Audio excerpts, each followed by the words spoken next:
네. 오늘은 제 28장 레위 마태에 대해서 살펴볼 건데요. 이 레위 마태 부분도 좀 분량이 많아서 첫 번째와 두 번째로 나눠서 그렇게 공부하도록 하겠습니다.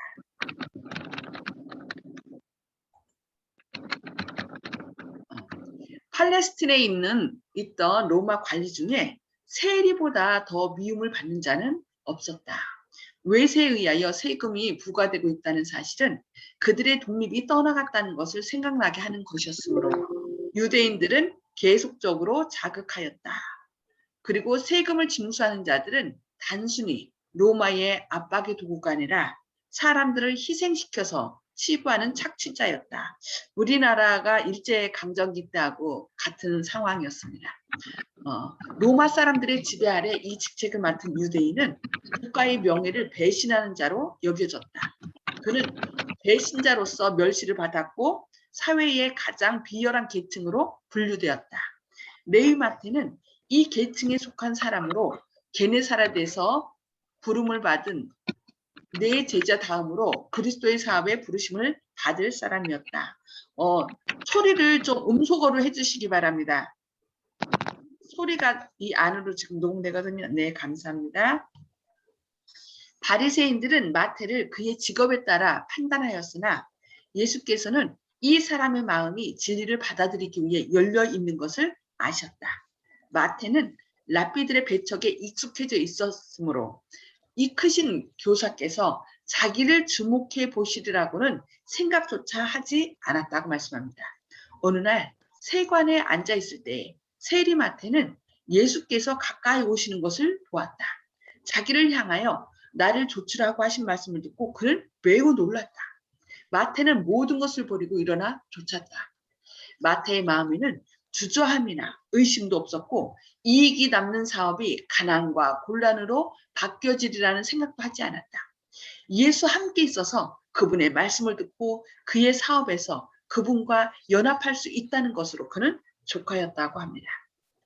부유하던 마태에게나 가난하던 안드레와 베드로에게 똑같은 시험이 이르렀으며 똑같은 헌신이 각 사람에 의하여 이루어졌다.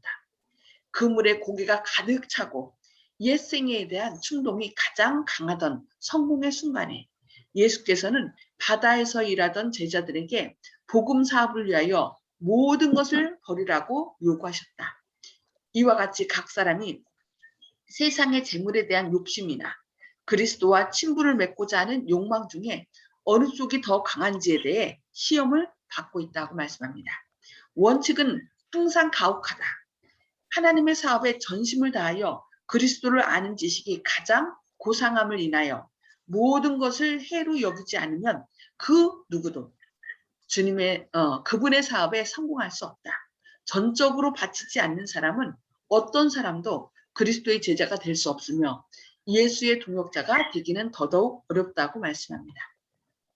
사람들이 이 위대한 구원을 인식할 때에 그리스도의 생애에서 나타난 자아희생은 그들의 생애에서도 나타날 것이다. 그들은 예수께서 어느 길로 인도하시든지 즐겨 따라갈 것이다고 말씀합니다.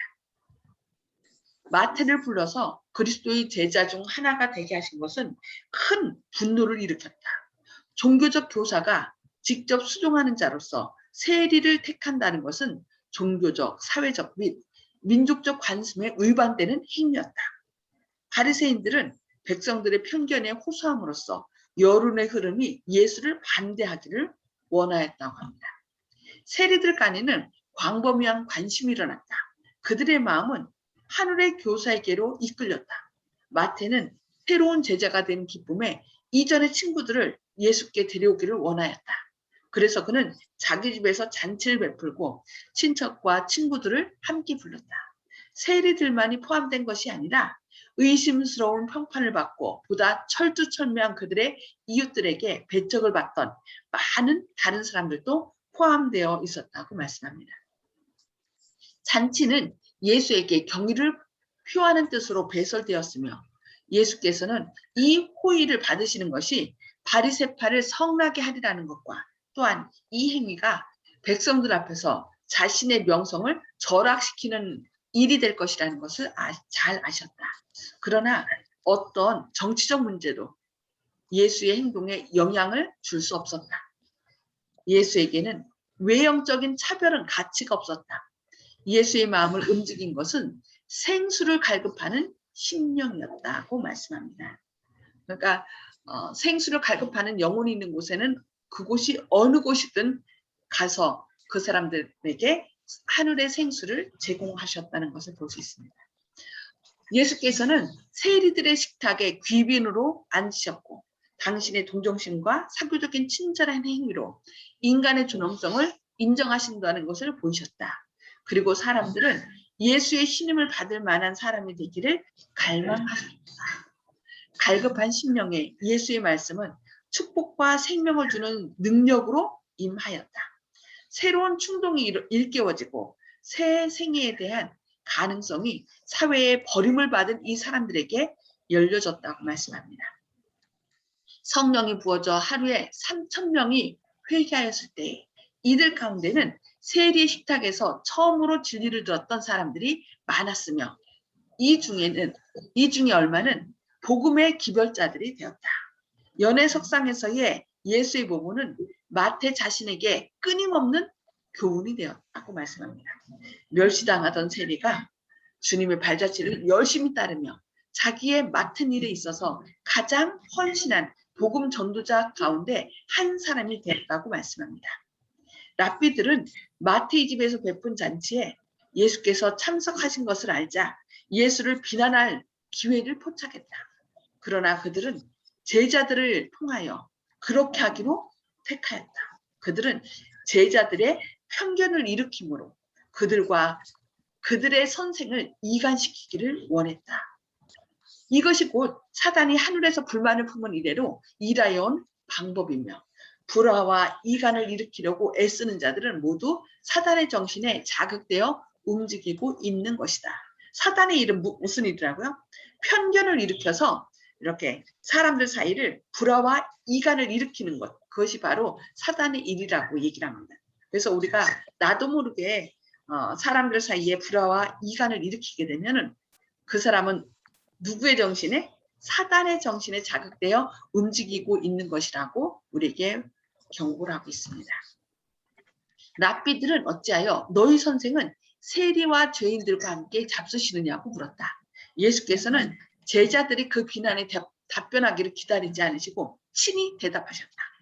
건강한 자에게는 의원이 쓸데없고 병든 자에게라야 쓸데있느니라.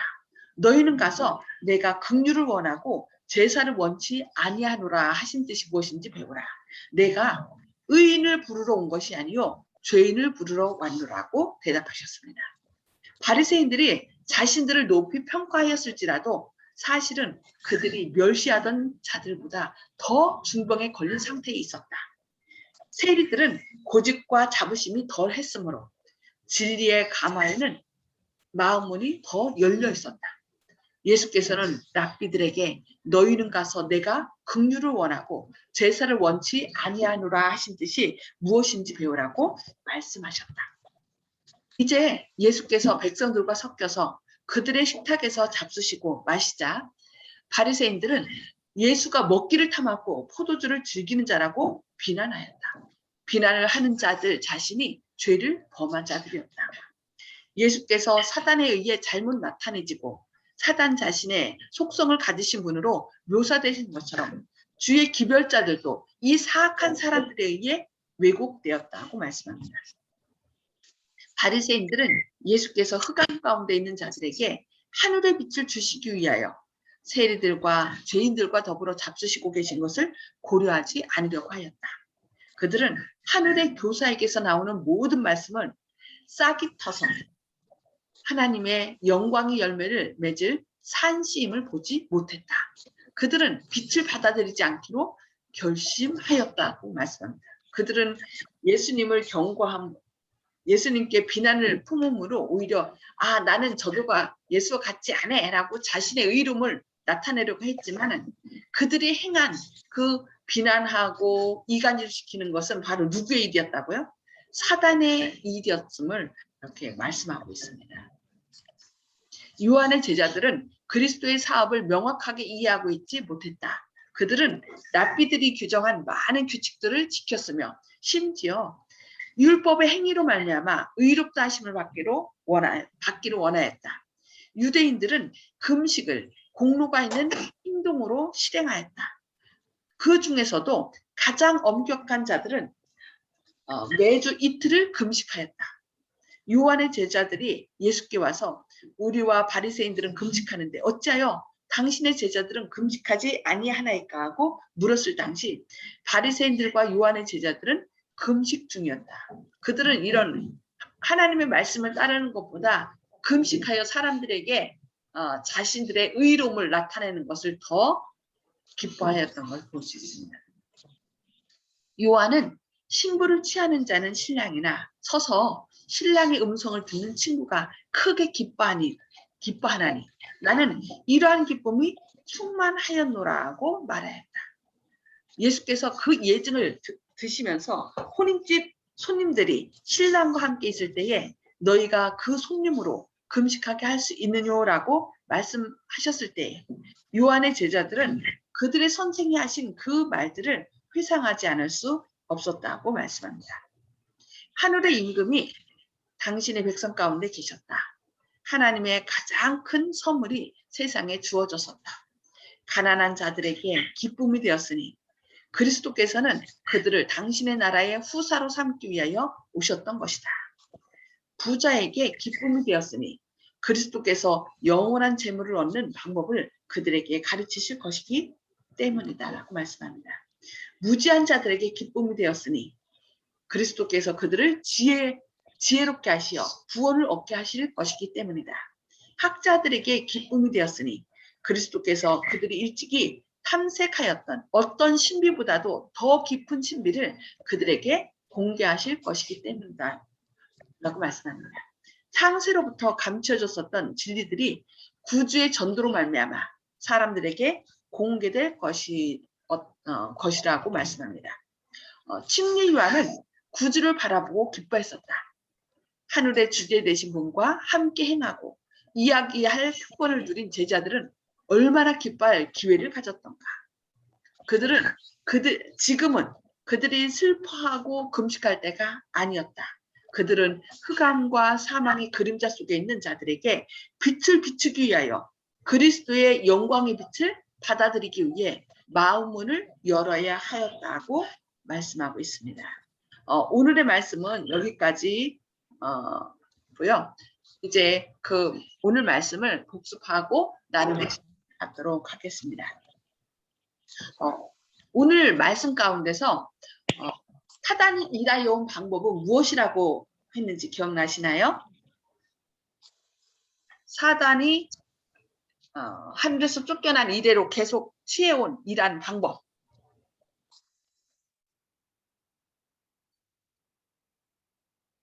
기억나시나요? 예. 불화와 이간을 일으켜서 사람들이 서로 이제 결국 시기심을 이용하는 거죠. 시기심을 이용해 갖고서 야, 있지. 꼭 말할 때는 어떻게 해요? 그 사람을 위하는 것처럼 얘기를 해요. 내가 보니까 너는 참 똑똑한데 너에 대해서 있지. 누가 이렇게 얘기하더라. 그러면서 안 좋은 얘기를 함으로써 서로 사이를 이간시키는데 결국 이런 이간질, 불화를 일으키고 이간질을 일으키는 것은 누구의 일이라고 말하는 거예요? 사단의 일이다. 결국은 나를 위하는 것처럼 얘기를 하지만 결국 나를 위하는 것이 아니라 자신의 어떤 이득을 취하기 위하여 그 사람 사이를 이간질시키는 것을 볼 수 있습니다. 그래서 이것은 사단의 일이라는 걸 생각하고 우리는 될 수 있는 대로 다른 사람에 대해서 좋은 것만 화목시키는 역할이 바로 우리의 역할이라는 것을 기억하고 이런 불화를 일으키는 일은 될 수 있는 대로 하지 말아야 되겠습니다. 두 번째, 예수께서 세리와 죄인들과 식사한다고 비난하는 랍비들에게 어떻게 대답하셨나요? 기억나십니까? 건강한 자에게는 의원이 쓸데없고. 예, 건강한 자에게는 의원이 쓸데없고 병든 자에게라야 쓸데있느니라. 그래서 결국 니네들이 내가 죄인과 이렇게 식사한다고 뭐라고 얘기를 하는데 내가 온 것은 의인을 부르러 온 것이 아니요 죄인을 부르러 왔다. 결국 자기 스스로 죄인이라고 생각하는 사람들은 그 마음이 열리는 것 같아요. 근데 이 바리새인들과 또 랍비 제사장들은 자신들은 뭐라고 생각한 거예요? 의인이라고 생각한 거예요. 아, 나는 일주일에 2번씩 뭘 해요? 금식을 하고 또 다른 사람을 돕기 위하여 늘 자선 사업을 하고 그러니 자기들은 구주가 특별히 필요 없다라고 생각을 한 거죠. 그래서 그들이 점점 마음을 받는 것 같아요. 오늘날도 자기가 좀 의롭고 나는 도덕적으로 뭐 부족한 것이 없다, 죄인이 아니다라고 생각하는 사람은 굳이 예수님을 믿지 않으려고 하는 걸 볼 수 있어요. 그러나 모든 사람들에게 또 예수님은 꼭 필요한 분이 되십니다. 오늘 말씀을 통해서 감명받은 거 있으시면 좀 나눠주시기 바랍니다. 어느 분부터 말씀하실까요? 허장로님? 예, 우리 레이 마태의 그 용기에 아주 박수를 보냅니다. 레이 마태, 예수님을 받아들인 그 정신이 아주 좋았습니다. 예. 그 당시 세리로 지낸다는 것은 좀 죄인 취급 받긴 받았지만은 부자로서 편안하게 살 수 있는 그런 거였죠. 근데 그 모든 것 생각하지 않고 그냥 단순하게 예수님의 제자가 되도록 따라 나선 거 참 용기 있는 일이죠. 예, 우리도 그런 용기가 필요할 것 같습니다. 자, 다음에 송 집사님 혹시 네, 그냥 통과하겠습니다. 네, 주영식 형제님 좀 바짝 대고서 말씀해 주세요. 예, 좋은 말씀인데요. 예. 다른 분들이 얘기한 거하고 좀 다른 걸 한번 얘기하겠습니다. 예전에 주님을 믿기 전에 여러 가지 이제 그 기독교 신앙에 대해서 쓰고 해설해주고 이제 질문답을 하는 방송 프로를 본 적이 있었는데 그 술을 먹어도 되느냐 뭐 이런 얘기가 있었어요. 질문에. 예, 예. 그런데 거기서 뭐 어떤 신약 전문가가 신학자인 보이는 분이 하신 말씀. 예수님은 오토 예수, 술꾼 예수라는 이름까지 들으셨다. 별로 큰 마음만 좀 뭐 괜찮으면 뭐 지장이 없다. 그렇게 뭐 얽매일 필요가 없다. 뭐 이런 말씀을 하시는 걸 들어가지고 그런가 이렇게 생각했는데 나중에 이제 재림교회 와가지고 여러 가지 내용을 보고 또 포도주가 진짜 포도주인가 포도즙인가 이런 내용에 대해서 배우게 돼서 그분이 그때 잘못 설명해 주신 거라고 제가 알게 되었거든요. 근데 지금 오늘도 이제 배울 때 보면은 예수님께서 백성들과 섞여서 그 식탁에서 잡수시는 것을 잡수시고 마시는 것을 대해서 비난을 받을 때 먹기를 탐하고 포도주를 즐기는 거라고 비난을 받으셨다. 보니까 이게 천주교에 의해서 이런 식으로 이제 변질돼가지고 오히려 예수님께서 술이나 먹는 것을 이렇게 문제없이 백성들하고 잘 어울린다는 것을 포장이 되어서 실은 이제 그렇지 않음에도 본질을 벗어나서 백성들한테 어울린다는 그거는 뭐 맞는 말이지만은 실제로 그렇기 때문에 술과 먹는 것을 탐하셨다 이런 식으로 왜곡돼서 이제 전해진다는 사실을 신학자들한테서 또 대학에서 가르쳐줘가지고 모든 사람들이 아직까지 오류 있다는 생각을 지금 또다시 하게 되었거든요. 제가 예전에 술집에서 다른 분이 재림교인에 대해서 제가 재림교인이라 그러니까 재림교인에 대해서 몇 가지 궁금한 걸 물으면서 술에 대해서 그분이 물은 적이 있어가지고 그때는 제가 재림교인 그 자세한 공부가 부족해서 예전에 그 신학자가 한 얘기를 그대로 얘기를 해가지고 실수를 한 적이 있어서 주님한테 세계 기도를 한 적이 있었기 때문에 오늘 이 대목이 크게 뼈 아프게 와닿았고 또다시 이제 그런 기회가 있다면 술과 주님의 관계 또 그리고 주님의 진정으로 저희들에게 원하시는 게 무엇인가에 대해서 잘 설명해 주려고 항상 마음 먹고 그 부분을 항상 내가 이제 큰 실천을 했다. 형제들을 실족하게 한 것이 아닌가. 술에 대해서 좀 더 분명하게 말씀을 전해야 되는데 우리나라에 온 선교사들이 우리나라에 그때 형편을 때려서 술을 갖다 그만두지 실제로 뭐 술에 대해서 예수님은 관대하다 뭐 이런 뉘앙스로 얘기한 것 같아가지고 항상 마음이 아픕니다. 죄송합니다 하고 항상 그 부분에 대해서는 마음이 좋지 않기 때문에 오늘 이 대목을 보니까 진리를 눕히지 못한 자가 남아있게 함부로 말하면은 이런 일이 있구나 하고 생각해서 저 자신을 항상 부끄럽게 생각합니다. 아멘. 아멘.